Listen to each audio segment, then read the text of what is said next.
नतीजे आए हैं लोकसभा चुनाव को लेकर, ये बड़े अचंभित करने वाले हैं। किसी को लगा नहीं था कि बीजेपी को देश में बहुमत नहीं मिलेगा।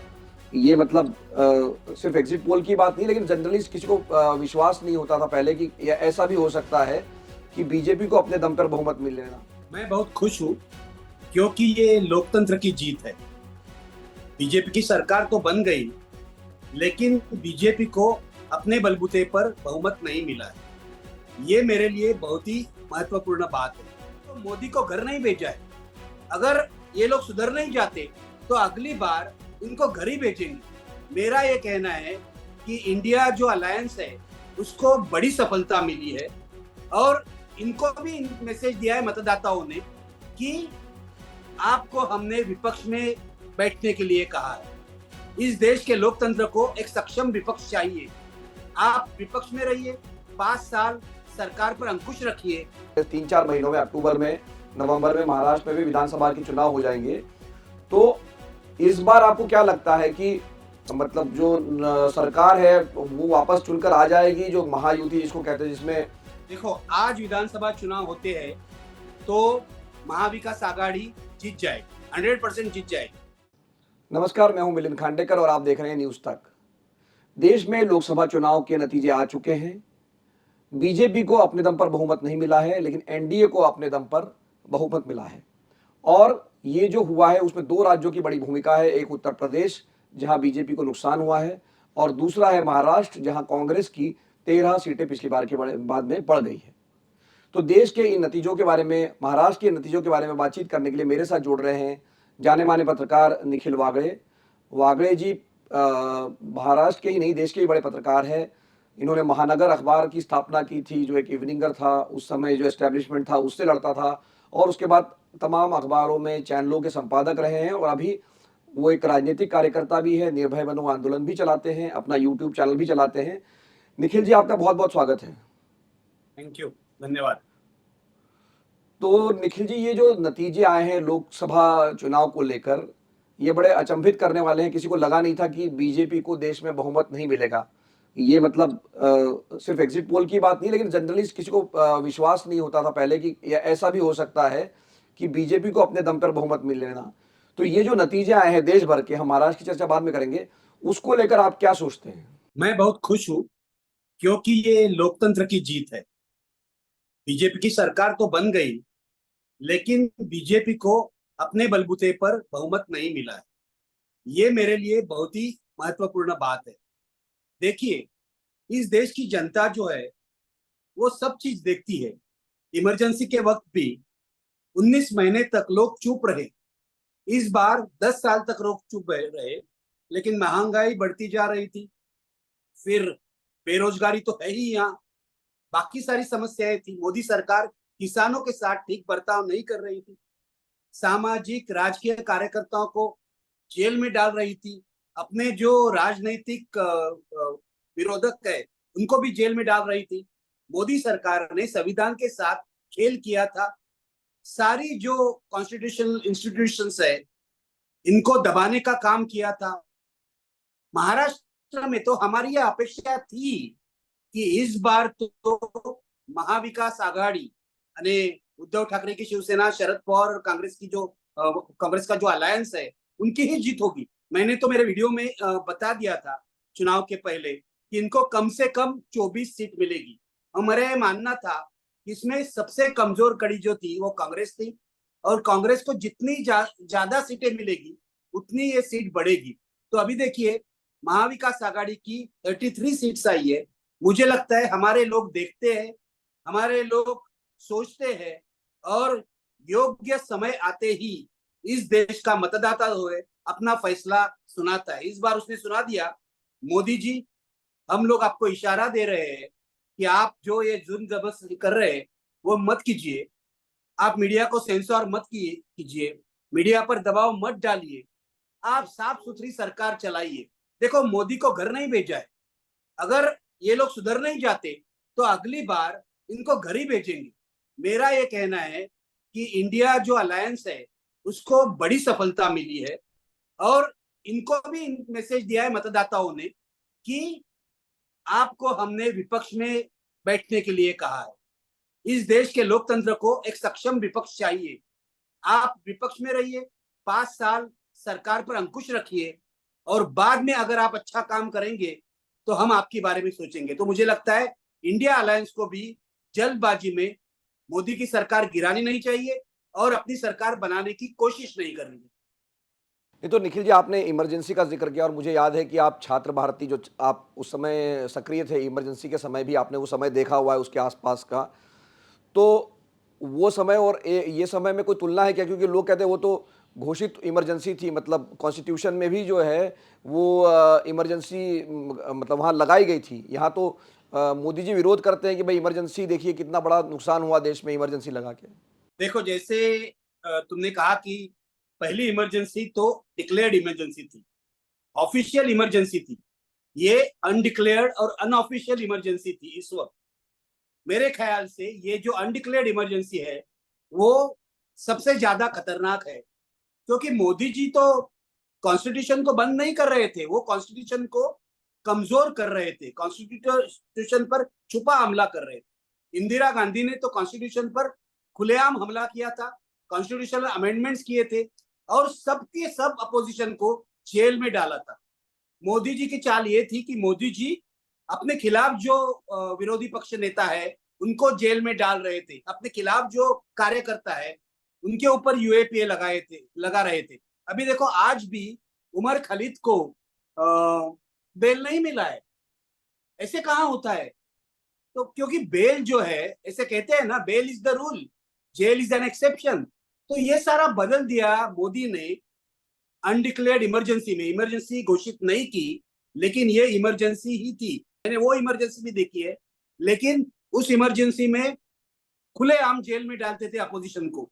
इस बार को सब खत्म, इस बार तो खत्म ही करने की कोशिश करती है कि इनको तो नौकरी देखिए ना मिले, इनको जी, तनख्वाह ना मिले, इनके परिवार पर असर हो। तो ये बहुत ही खतरनाक खेल 10 साल से चल रहा है। और इस बार सबसे महत्वपूर्ण बात यह है कि इस चुनाव में मतदाताओं ने अपना वर्डिक्ट सुनाया कि हम लोग संविधान के साथ आपको खेल करने नहीं देंगे। नहीं तो निखिल जी, अब हम महाराष्ट्र पे लौटते हैं कि महाराष्ट्र में जो हुआ तो उसका क्या कारण लगता है आपको? क्योंकि महाराष्ट्र में भी तोड़फोड़ हुई, महाराष्ट्र में भी मतलब जो दो एनसीपी बन गई, दो शिवसेना बन गई और एक जो है वो कांग्रेस एक रही, एक बीजेपी रही, लेकिन 6 पार्टियों के बीच में मुकाबला हुआ और कहा जाता रहा कि भाई असली नकली शिवसेना का फैसला होगा या एनसीपी असली नकली का। तो जो महाराष्ट्र का वर्डिक्ट है उसको आप कैसे देखते हैं? देखो, महाराष्ट्र का वर्डिक्ट जो है, महाराष्ट्र की जो लड़ाई जो है लोकतंत्र की, वो इन लोगों ने जब उद्धव ठाकरे की सरकार गिराई तब से शुरू हुई। आप आपके ही सारे सर्वे देखिए, आप जो सी वोटर के साथ सर्वे करते हैं, वो 2022 से सर्वे देखिए। उस वक्त तो उन्होंने उद्धव ठाकरे या महाविकास आघाड़ी को 33 सीट्स दी थी। अगस्त 2022 में, 2 साल पहले। तो तब से लड़ाई शुरू हो गई है, क्योंकि उद्धव ठाकरे ने कोरोना काल में जो काम किया था उसकी बहुत अच्छे इमेज थी। उनकी उनकी सरकार जो थी इंक्लूसिव थी, इसलिए मुसलमान हो या दलित हो उनको भी लगता था कि ये सरकार भेदभाव नहीं करती, ये हमें मदद करती है। तो इसके बाद इनकी सरकार को जिस तरह से गिराया गया, भारतीय जनता पार्टी ने आज तक का सबसे विकृत सबसे विकृत राजनीति की है महाराष्ट्र। मैंने महाराष्ट्र में भी देखा है, यहाँ भी करप्ट पॉलिटिशियन है, यहाँ भी पक्षांतर होता है। लेकिन इस बार जो हुआ, भारतीय जनता पार्टी ने, नरेंद्र मोदी, अमित शाह और देवेंद्र फडणवीस ने पूरी तरह से महाराष्ट्र की आत्मा पर, मैं कहता हूं महाराष्ट्र धर्म पर हमला किया। क्योंकि हम ऐसी राजनीति नहीं चाहते। इन्होंने पार्टियां तोड़ी तो तोड़ी। महाराष्ट्र में शरद पवार के बारे में और बाला साहेब ठाकरे के बारे में एक सम्मान की भावना है, आदर की भावना है। तो इनके ऊपर हमला किया, दोनों दोनों फैमिलीज भी तोड़ दी इन्होंने। तो ये सारी जो बात है, सिर्फ हम लोगों को नहीं, भारतीय जनता पार्टी के पुराने जो कार्यकर्ता है, आप बात कीजिए संघ कार्यकर्ताओं से, जो पुराने ट्रेडिशनल संघ कार्यकर्ता है, उनको भी अच्छा नहीं लगा। कल महाराष्ट्र में जब चुनाव का ये रिजल्ट आ गया, तब कई बीजेपी कार्यकर्ता और आरएसएस कार्यकर्ताओं ने मुझे फोन किया और कहा कि अच्छा हो गया, हमें दुख है कि हमारे पार्टी को नुकसान पहुंचा है, लेकिन कम से कम नरेंद्र मोदी की तानाशाही जो थी उस पर अंकुश भी लगेगा। तो ये सिर्फ मोदी विरोधी लोग नहीं कह रहे, ये मोदी के ही लोग कह रहे। और एक कार्यकर्ता ने ऐसे कहा कि अच्छा हुआ अभी हमारी पार्टी बच जाएगी। देखो कितना डर था पार्टी में भी।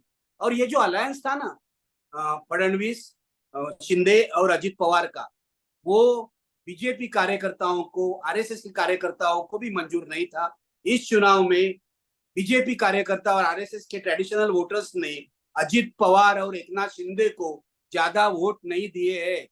अजित पवार की जो हार हो गई बारामती में, इसका सबसे बड़ा कारण ये है कि आरएसएस के ट्रेडिशनल वोट, वहां 5 लाख वोट था बीजेपी का, 5 लाख। इसमें से जो आरएसएस के ट्रेडिशनल कार्यकर्ता थे उन्होंने वोट नहीं दिया है अजित पवार को, क्योंकि अजित पवार पर 70,000 करोड़ के भ्रष्टाचार का आरोप मोदी जी ने ही लगाया था और बाद में उनको पार्टी में ले लिया, पार्टी के साथ ले लिया। ये इन लोगों को, मोदी जी के समर्थकों को भी मंजूर नहीं था। तो ये सारी जो राजनीति थी, हमारे यहाँ कहते हैं गद्दारांचं राजकारण, गद्दारी की ये जो राजनीति थी, ये महाराष्ट्र को मंजूर नहीं थी। महाराष्ट्र के मतदाताओं ने इसको तप्पड़ लगाई है। नंबर 2, मोदी जी ने यहाँ 19 सभाएं की। मोदी जी की सभाएं 2019 की सभाओं की तरह या 14 की सभाओं की तरह नहीं हुई। उसमें कोई जान नहीं थी। मोदी जी के भाषण में भी जान नहीं थी। सभा तो बड़ी थी, लोग लाए गए थे, लेकिन जहां जहां महाराष्ट्र में मोदी की सभा हुई, उसमें 19 सभा हुई, उसमें कम से कम 15-16 जगह कांग्रेस या महाविकास आघाड़ी की जीत हो गई है। बीजेपी का उम्मीदवार हार गया, ये देखिए। तो महाराष्ट्र में तो मोदी वेव जो थी, मोदी जी की जो लहर थी, वो बिल्कुल पीछे हट गई है, बिल्कुल पीछे हट गई है। अभी मोदी लहर नहीं है महाराष्ट्र में। और इसके बाद महाराष्ट्र के असेंबली का जो चुनाव 4-5 महीने जी बाद होने वाला है, उसमें भी मोदी फैक्टर नहीं रहेगा। इसलिए कल हमारे जो डिप्टी चीफ मिनिस्टर है देवेंद्र फडणवीस ने प्रेस कॉन्फ्रेंस में कहा कि मैं इसकी जिम्मेदारी लेता हूं, और वो रोने लगे। इतना बड़ा सदमा बीजेपी के पहुंचा है, तो महाराष्ट्र में बता दिया है हम सत्ता की जो मस्ती है वो सहन नहीं करेंगे। महाराष्ट्र तो का आप जी नहीं तो निखिल जी, मैं आखिर में सबसे पहले आपने जो चूंकि असेंबली चुनाव का जिक्र किया और इस साल के आखिर में मतलब अगले 3-4 महीनों में अक्टूबर में नवंबर में महाराष्ट्र में भी विधानसभा के चुनाव हो जाएंगे। तो इस बार आपको क्या लगता है कि मतलब जो सरकार है वो वापस चुनकर आ जाएगी, जो महायुति जिसको कहते हैं, जिसमें एक नाथ शिंदे की शिवसेना है, जिसमें अजीत पवार की एनसीपी है और बीजेपी है, और दूसरी तरफ शरद पवार है, दूसरी तरफ उद्धव ठाकरे की शिवसेना है और कांग्रेस है। तो आपको क्या लगता है, क्योंकि ये जो अगर ऐसा ही ट्रेंड रहा तो ये लगता है कि बीजेपी को वापस सरकार बनाने में महाराष्ट्र में मुश्किल हो सकती है। देखो, आज विधानसभा चुनाव होते हैं तो महाविकास आघाड़ी जीत जाएगी, 100% जीत जाएगी। आज ही यहाँ का अखबार है लोक सत्ता, इसमें खबर आई है कि इस चुनाव में 150 प्लस सीट्स पर महाविकास आघाड़ी आगे है विधानसभा के लिए। विधानसभा क्षेत्र में 150 से ज्यादा विधानसभा क्षेत्र में महाविकास आघाड़ी आगे है, और बीजेपी अलायंस जो है, महायुति जो है, उसके पक्ष में 125 है जगह है। लेकिन मैं ये मानता हूं अगले 4 महीने में बीजेपी भरपूर कोशिश करेगी। बीजेपी बहुत ही क्लेवर पार्टी है, देखो वो अलग रणनीति बनाएंगे। मेरा तो मानना ये है, देवेंद्र फडणवीस ने इस्तीफा देने की बात की है, वो शिंदे को भी हटा सकते हैं, क्योंकि अभी इसके आगे एकनाथ शिंदे के नेतृत्व में महाराष्ट्र में चुनाव लड़ना बीजेपी के लिए मुश्किल हो जाएगा। बीजेपी में इतना असंतोष है, बीजेपी पार्टी में, कि वो कह रहे हैं एकनाथ शिंदे को भी हटाना और अजित पवार को भी हटाना चाहिए। अजित पवार को तो 1 सीट मिली है, तो बीजेपी इसमें बड़ा कोई परिवर्तन करेगी। देखो, फडणवीस के हाथ में भी बागडोर होगी का नहीं मुझे मालूम नहीं। शायद विनोद तावड़े जो दिल्ली में बैठे हैं उनको भेज दे अमित शाह, ये भी हो सकता है। नहीं पर आपने शायद कहा कि बीजेपी अकेले लड़ने का भी सोच सकती है, नहीं पर आपने कहा अकेली कि एकनाथ, लड़ेगी। नहीं ये संभव है निखिल जी, लेकिन मैं आपसे पूछ रहा हूँ कि एकनाथ शिंदे के पास तो अब जो 7-8 सांसद आ गए हैं, उनकी तो जरूरत है ना केंद्र में बीजेपी को। नहीं नहीं, वो तो लगेगी। ये एकनाथ शिंदे को जो जगह मिलनी चाहिए ना, वो 4 ही है। वो 3 जो जगह है ऊपर की, वो एक्सीडेंटली मिली है। देखो, बहुत बड़ा पैसे का खेल हो गया है, एक्सीडेंटली मिली है। यहाँ मुंबई की एक सीट में मुझे लगता है यहाँ नॉर्थ वेस्ट जो सीट है उसमें हाँ, एकनाथ शिंदे का जो वायकर उम्मीदवार है वो सिर्फ वायकर 48 वोटों से जीता है। जी तो उद्धव ठाकरे के शिवसेना की 4 सीट्स कम हो गई है, लेकिन वो अलग अलग कारणों से हुई है। तो ये एकनाथ शिंदे का वोट नहीं है, ये मोदी का वोट है।